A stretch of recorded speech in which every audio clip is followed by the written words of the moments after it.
Hey everyone, this is Dr. Fields. Just want to apologize first off. I'm a little bit under the weather with, I think, some kind of head cold. So I apologize for my voice, but I didn't want to leave you guys hanging without any good content today. So I kind of pushed myself to get in front of the computer and record this. I've worked with so many people with very varying types of addictions. Anything from drug use to alcohol use, sexual addictions, compulsive gambling, compulsive online gaming, you name it. And eating disorders and other kinds of compulsions like hair pulling, trichotillomania, and skin picking, all sorts of compulsive, addictive types of behaviors. And I can tell you that the one lesson that all my patients tell me was the most important was helping them learn how to increase their awareness. Awareness is prerequisite for everything. If you are not fully and completely aware of your behavior, you really are going to have a hard time changing it. Okay? For many, many years, and unfortunately it still persists to this day, there is this stereotype of people with addictions as being liars, deceitful, dishonest. You can come up with any synonym you want, or being in denial.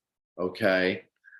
And I have a real hard time with that, because the reason why people with addiction lie or are dishonest so much, especially to therapists and even to loved ones and everyone else, but loved ones, you can kind of think, like, okay, that makes sense, right? They're ashamed of their behavior, or they don't want their loved ones to worry about them, or there's many reasons, right, to hide the behavior. But many therapists have held this stereotype for a long time because many of these people have lied to their therapists. And so they've gotten this really bad label that they're liars. And the bottom line is, the reason why people with addiction lie to their therapists is because therapists are not providing them a safe enough space.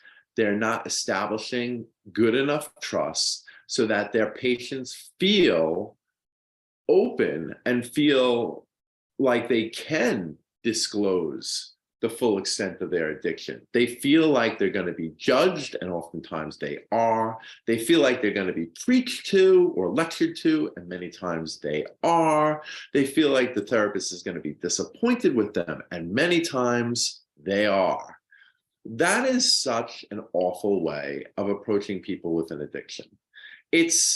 Let me kind of just highlight just how bad this is. Could you imagine if you were suffering from really bad depression and you went into your therapist's office and your therapist was saying to you, so how's the depression been lately?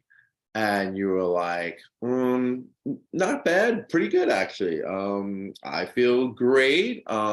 Therapist is saying like, oh, have you been out socializing more? Have you stopped withdrawing from people? Yes, I've been doing that. What about those hobbies that you like to do? Did you get back into that? Yes, I have been. And then all of a sudden, like a few sessions later, you tell the therapist, you know what, I gotta be honest with you, there hasn't really been much improvement in my depression at all. I still feel really, really badly about myself and my life, and I've even had some suicidal thoughts. And then your therapist says, this is never going to work if you're not completely open and honest with me. So I'm sorry, but I'm going to just have to let you go. I can only work with people who are going to be open and honest with me. And if you're not willing to do that, I can't work with you. That's a shocking situation, right? But somehow it's become not so shocking or normalized with addiction. It's amazing to me. Shame on those therapists. We have responsibility for making a safe place and a trusting environment, setting up a trusting environment for our patients or clients or anyone we work with, so that they don't feel like they have to lie or deceive us, so that they feel like they can be completely open and honest, so that they feel like we are on their team and we totally understand that it's really hard to work on this behavior, and that there are going to be times where they just give into it because it's an issue that has to be addressed at the root. Okay. All right. So I'll get off my soapbox for a second, but I really had to get that out of my system. So aside from that, in terms of this idea of them being in denial, right? I will buy that people with an addiction are in a denial a lot of times in a Freudian sense. Like, in other words, there are these unconscious urges or thoughts or beliefs that drive the behavior that they're not so aware of, and that they need to eventually uncover that. Yes. But in terms of denial, in the sense that they pretty much know, but they're just denying it to people, like, in the intentional sense, not unless they don't feel safe, or they don't feel like they can trust the person, or et cetera, et cetera, et cetera. Sure, there are times where people with an addiction lie because they feel badly about their behavior or are ashamed. My premise, though, is that it's not to the extent that people think. It's not like, they're just born liars and like it's part of the symptomatology, right? It's like, oh, if you're a person with an addiction, then you have to be a liar. No, that's not the case. But if you are a person with an addiction, there is a very high likelihood that you're not so aware of your behavior in terms of what's driving it, and in terms of when you're even doing it. Sometimes it becomes so automatized and reflexive, you might not even be aware that you're doing it for the first 10 minutes or so, especially if it's like a real compulsive behavior. Or you might make a plan to say, I'm not going to do this. And then all of a sudden you're at the bar drinking, or you're on your phone placing a bet, and you're like, holy crap, I just blew my plan. That is definitely the case a lot of times, that people lack awareness or about the extent of their behavior. Sometimes people might say like, oh yeah, like I had a few beers the other night, but they didn't realize they had a lot more than a few beers. Or they get the bill back from the bookie, and they say like, holy crap, I didn't realize I gambled that much. Like, those things can definitely happen. But the most likely is that you're not aware of where this is coming from and what's driving it and the triggers and everything else. So every time I do a video, I always try to leave people with some actionable step, right? If I'm going to give you some kind of lesson, I want there to be a real takeaway where you can do something like, all right, I just listened to this guy for 20 minutes or so. What can I do with this information? Whatever addictive or compulsive behavior you're struggling with, whatever it is, what I want you to do, and this is a therapeutic exercise that I give many of my patients, what I want you to do is, for 1 week, I want you to record the behavior. We all have these smartphones with these great nifty little apps, which are like these notepads. I think a popular one is called ColorPad, where you can just input information. You can write lists, you can journalize things, you can do all sorts of things, right?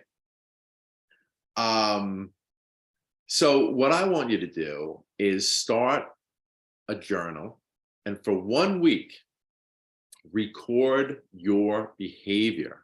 Record every time you do this addictive or compulsive behavior, and record to the degree. So if it's drinking, how many beers did you drink? Every time you have a beer, record it. Or every time you have a drink, record it, right?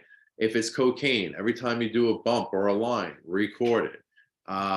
If it's a sexual addiction, every time you masturbate to online pornography, record it, right?